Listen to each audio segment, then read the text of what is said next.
Welcome to Pete and Hannah's Watch List. I'm your host, Pete Mitchell. I'm here with my great co-host, Hannah. Hello, people. Hannah, we're here today for Movie news! That's right. But before we begin, let us tell the viewers and the listeners what they should do. Pretty please leave a like and subscribe to our channel. Subscribe. Leave a comment down below. Any of your feedback, good or bad. Tell us your thoughts. Hit the notification button and you'll get great content like this one. Sure. Before we get on to movie news, we always do the hottie hots of hot takes in Clickbait. Hoo-ha. And this week, it's brought to you by Hannah. Yeah. I've got a simple one. Oh, I just want to ask. simple one? Yeah, it's a simple one. Simple? It's a simple question. Do you think... Do I have a simple answer? I don't know. Let's have a... Simple answer and then let's explain. Okay. Do you think CGI is good or bad for movies? Wow. What made you think of this before I answer? I've seen some people's opinions. It's it's just interesting, especially nowadays because we get probably a lot more CGI and then practical effect movies. Hannah. So I just want to know, gauge, Okay. yes or no, and then let's dive deeper. I'll give you... Good or bad? No. I'm not going to give you that. We can delve down. No. I'm going to say to you... You're going to sit on the fence. Go ahead. No. Tell me. No, I'm not. Okay. I'm going to tell you, Hannah, that I don't think CGI is the problem. No, I think it's part of the problem. Yeah, no, but is CGI good or bad for movies? No, I think it's that's part all I'm of asking. the problem. Yeah, but it doesn't matter. No, I'm asking. We can get into that. No. I think the real problem is that the reason why movies don't look that great, it's not because of CGI. Okay? Sure. Okay. I think the reason why movies don't look great is they're not shot on film anymore. Yeah. And I think we saw a great movie the other night called Rebel Without a Cause. Yes. Stars great James Dean. Yeah. Natalie Wood. But yeah. Dennis Hopper. Yeah, yep. But that movie itself didn't require CGI. How do you know? Like the car going over the thing, they used a little bit of playing around with effects and stuff. Yeah, of course. Are you saying practical effects are better than CGI? I think the mix. Getting the no, mix it's right. the mix right. Well, Beetlejuice, we thought that was really good. That's a mix of CGI and practical effects. So as Twisters also did that as Yeah. well. Yeah. But I meant, do you think it's helping the movie industry or hindering it right now? I Because I want personally, yeah. Personally, I think that what they put CGI artists through is not fair. Yeah, you're right. Because I was thinking about the reason we have a movie like Gladiator 2 coming out is because Ridley Scott wanted to put a rhino in the Colosseum, and you can't really do that, but you can do a CGI rhino in a Colosseum. Yeah. And he gets to have that movie. He didn't get to have. Because that's something he wanted to do, but now he can do that, and he's doing a lot more than that. Yeah. I saw some monkeys, and he's throwing a lot in there. But also, you get movies like Wicked. It uses practical effects of using they actually made a whole Munchkin land and set pieces and stuff, but they are using a lot of CGI because they have to.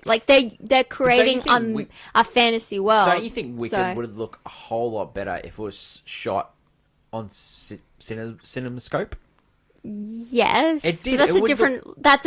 That's also that's completely looking at a film differently because a lot of new or just completely digital. Yeah. Well, I personally, I know he doesn't use CGI much, but Christopher Nolan, him shooting on film, I reckon that makes the movies look heaps better than what most people dish up. It definitely makes his look different from the rest because everyone's just going at the same. I don't know. I watched. Maybe I was coming off to a bad example of this, but watching The Substance, which seemed to be using a lot of CGI instead of using practical makeup and effects. Yeah. Maybe. I don't know. I haven't done enough research on it, but it just seemed to me really fake. And then the next night watching Rebel with a Cause, and just I don't know, it was just a Rebel without a Cause, and just the pop of his orange jacket, the red jacket. It just I love Film- movies yeah, that's- even but more. that's film. Than, you know, We're talking- I yeah. loved it even more after watching that. You know, Yeah. like I love. You know, I'd seen that movie before, but I've never seen it on the big screen, and we weren't even seeing it as like being played on film. It was Yeah. a recreation from a 4K restoration. Yes. But it was still great, and maybe what we need is for all films to be shot on film. Yeah, I mean, I think nowadays It's a lot there's harder with costs. to make There's CGI, also yeah. the ability, and doing CGI. I think the only ones that I think we're feeling affected is because all of the Marvel and superhero movies used a lot of CGI, and it's not been. They've used too much in a weird way. Yeah. When you go back, like I've been watching a lot of the first and second, phase movies of the MCU, and they had a good way of combination. Like I went back to the Winter Soldier, which by far probably one of the best movies of the So that's series. not really true. But when you get to the point where you're in the whole CGI underground base of Shield, like it doesn't look that bad actually. Yeah. You're like, oh, I know it's CGI, but everything looks quite okay here. But now we're like. We're on then you get something like Ant-Man Quantumania where it's like CGI on CGI CGI. Well, like I've been and it's like what's real? on Foxtel in Australia, they've been showing DC movies, and you can tell the difference. Like some of the early DC movies, like the Batman and the Superman movie, and like they had some CGI stuff in there, and they had practical effects in there, and I don't know, they just look so much better than what Snyder's did, and what. Like the Nolan movies look so much better than all of them. Like it's just amazing. Yeah, because what he did. he does practical effects. He goes for practical effects. And miniatures and stuff like that. And Tim Burton's a big on miniatures. But with that, CGI also gave us without it, we don't get the worlds of say Star Wars doesn't really without it because the original trilogy didn't necessarily have them. But now they had a little bit. Yeah. They had a little bit, and then again went back and retouched it. Yeah. But talk about his prequel trilogy, George Lucas' prequel trilogy. You can't really heavily needed it I will say this, convey a lot of the aliens in the story. We're coming up to Jaws on AFI Top 100 in a couple of weeks' time. Really looking forward to reviewing that one for everyone watching and listening. You can catch every Friday AFI Top 100. That was purely practical effects. There was no CGI in there. Sure. Now, does that movie hit? Does it hit the same if it's CGI, or is it better because it's practical effects? Even though they had such a hard job doing that. But does the CGI / practical effects does that because the movie itself is it still good with or without practical CGI? No, but what I'm saying is. You're saying does it hit as hard? But I'm saying does it hit as hard if it's does it change the movie? But does CGI change that movie? I think it does. Yeah. Even with just practical effects, it adds the sense of danger. Yeah, no. I just don't think the sense realism of danger is there. They were seeing an actual when Roy Scheider's throwing the bait and then he goes, oh, I think we're going to need a bigger boat. Do you think he actually pulls that performance off? I know he's a great actor. Does he pull that performance off when he's thinking there's just a tennis ball there? There has been times where actors say they can't really do work with because they can't comprehend that there's something there. Method actors, Yeah, but then I will say without CGI, you don't really get something like Who Framed Roger Rabbit. True. To be honest, but I think.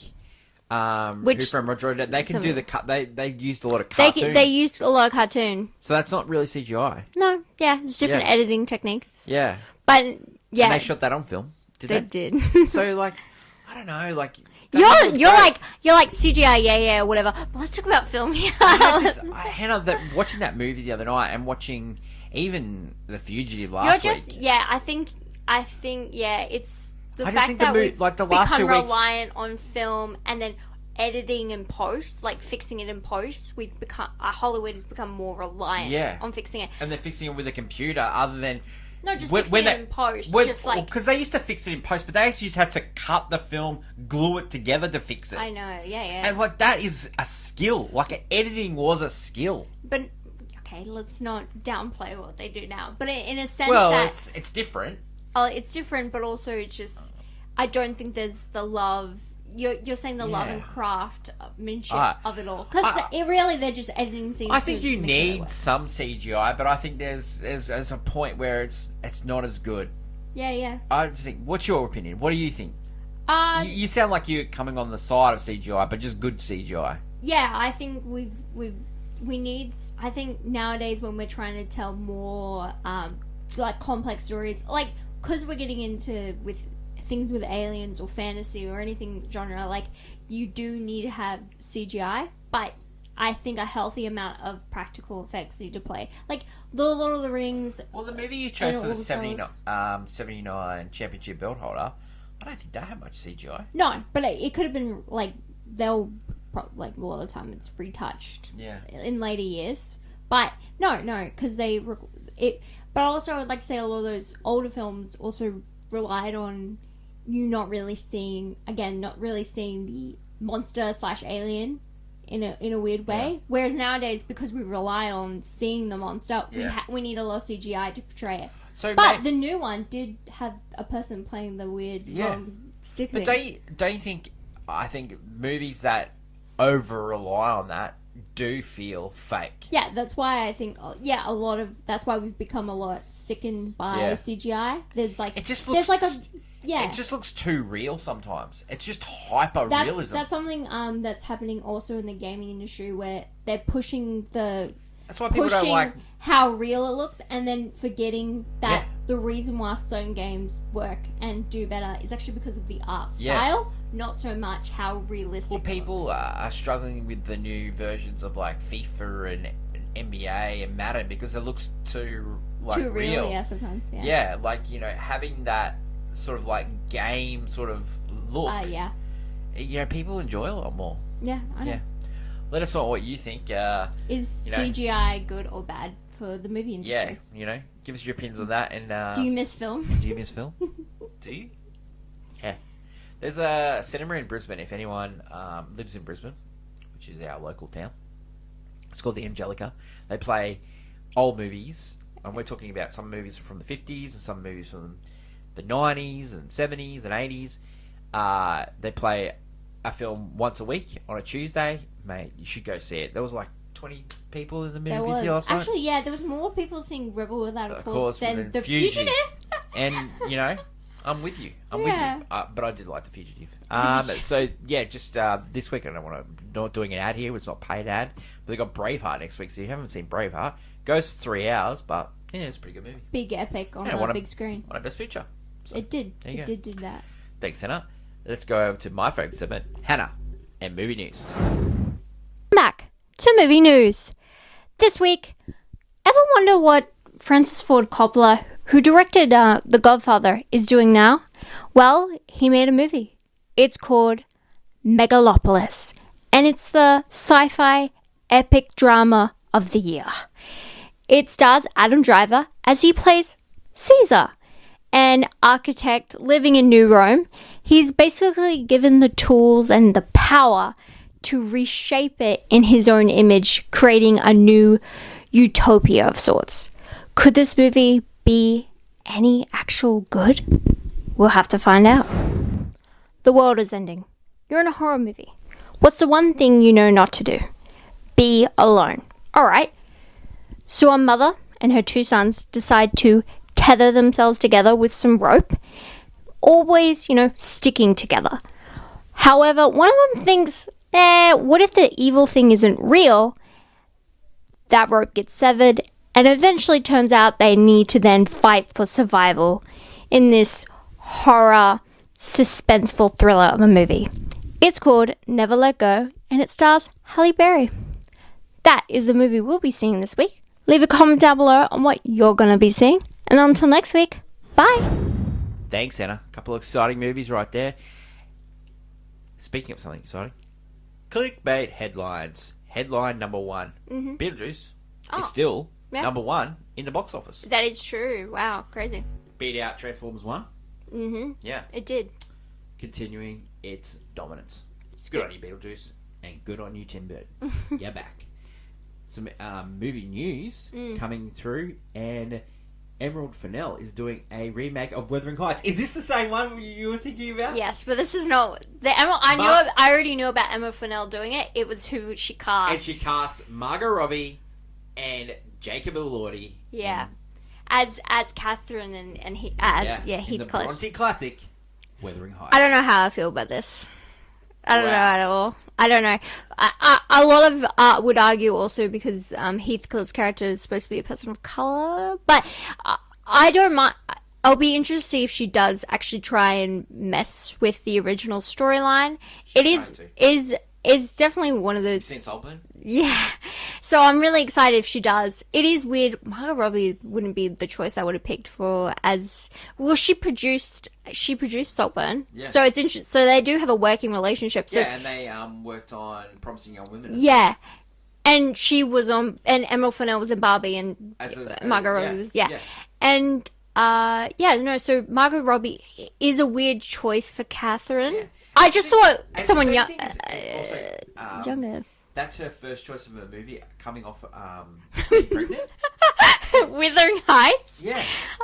I guess I don't know, maybe they talked it through or something. Yeah, I don't know why. Because there was rumours that her next movie was going to be with Ryan Gosling in the Ocean's prequel. Very lighthearted, yeah. Because I'll tell you about, if you don't know anything about Wuthering Heights, it's a very tragic romantic novel. And the Brontes' story, both sisters, Emily. Oh yeah, there's that in real life, yes. So tragic. But no, the book itself, very lovely book, but it is very dramatic.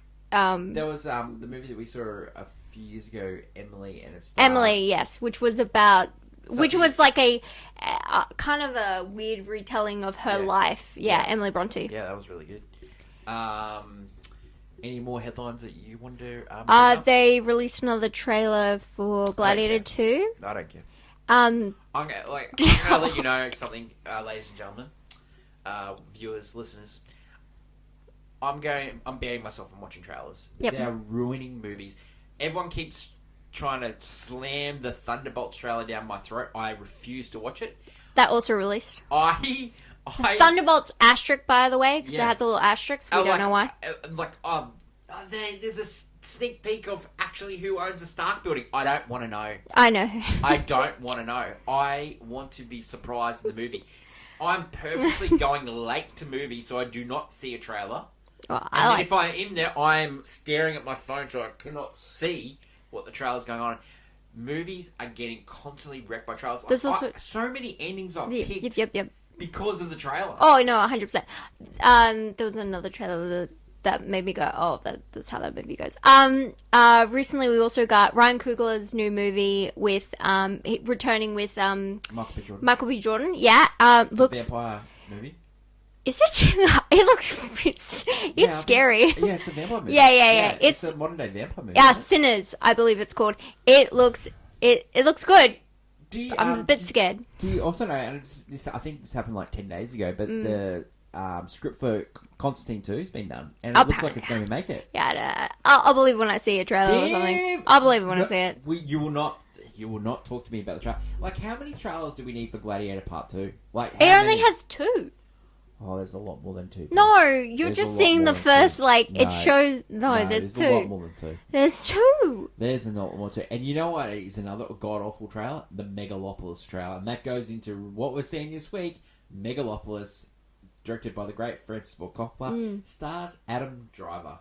Wow. Yeah. Yeah. Also, love that guy. Never Let Go. Never Let Go, yeah. Yeah. Starring Halle Berry. Yeah. Looks like a thriller. It is. Ooh.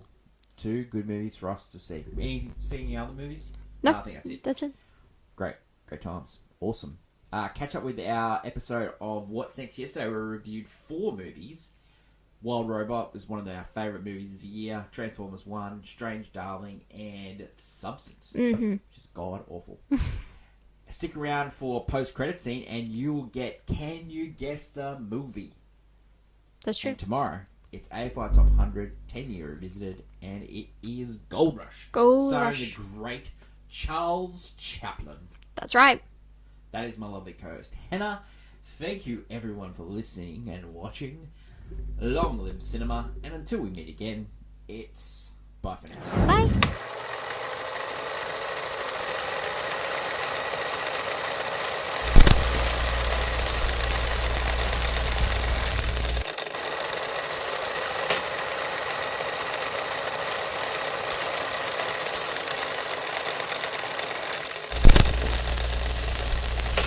Can you guess the movie? And the answer is The Marriage Story. Hannah. A Marriage Story. A Marriage Story. Hannah, we were talking about The Marriage Story. Mm. How good that movie is. I've never seen it. You've never seen it? No. I know that. You've never seen it? I know that entire fight. I've Hannah. seen that fight before many times. Oh, Hannah, you would love it. I would. Yeah. Because I love Adam Driver. Yeah, he's fantastic in that movie. Yeah, I love Laura Dern is in that movie. She's great as well. Mm. Oh, Hannah, no, I would like it, but it's just it's on Netflix. You should watch it. Oh, you should watch it. Yeah, because we were talking about how Adam Driver never got the love for that movie, and he's fantastic in that movie. A lot of people remember him very well. I mean, that role is iconic. Yeah. Yeah. Well, he got beaten out by Joker, which is Joaquin Phoenix, which I think is a makeup award. Like, a makeup award for. He should have won Best Supporting Actor again when he played in Gladiator. I think he was fantastic. Yeah, in I that think movie. He's such a great bad guy. Yeah, that's true. And not only, that's a memorable role as well for him, but particularly with the Joker, you'll find that I don't think they'll love him in the second one. Yeah, maybe it wasn't the role itself, you know? And sometimes the second one takes away from the first one. Yeah, well, the first one was already ripping off movies, and then they were just... now it's just a continuation. We brought up Rebel Without a Cause in... Clickbait. Yes. And what were your thoughts on seeing Rebel Without a Cause for the first time? Oh, it was great. I loved it. How good was it? No, I love it. I love it took place in like one day night thing. Yeah, it was so quick. Because sometimes sometimes they're not done well, and this one was done really well. One story, by the way. The performances, like I don't think I've seen clips of his performance, James Dean's performance in the movie and in other movies, but I've never Have you seen watched... The Giant? No, I've never watched it. Yeah, he's good in that too. Yeah, and it's a really great performance. Yeah, you could see he, Yeah. Well, you could see why people just loved him. Yeah, and he would have been quite huge. Natalie Wood. Natalie Wood, I've always liked Natalie Wood. We get to talk about her later in AFI. Yeah, West Side Story. Yeah, that's gonna be great as well. I really don't like the wardrobe in that movie. So good. Well, that one iconic jacket. Well, no, I loved her pink dress in that movie as well. Like, that was brilliant. Just seeing some of the TV actors in that. You had like Chief from Get Smart. You also had Paul Drake from Perry Mason in the movie. Yeah. Thurston Howell III from Gilligan's Island, which is James Dean's dad in the movie. He's just an iconic voice. It's like, he, just amazing as well. And just a really enjoyable movie. And there's like a lot of stories about what went on behind the scenes, like the director hooking up with Natalie Wood while she was dating Dennis Hopper in the movie. Crazy. Wow. Just what a movie. Just, I can highly recommend just going and seeing those old movies. Like, you see... It definitely especially on the big screen. Like, watching it on TV, you get a sense of it, but like, those movies, especially when they're shot in Cinescope, they're just better on the big screen. I know. I could watch all my movies on Cinescope. It would be great.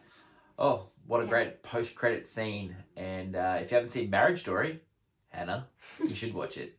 Catch you next time. Bye.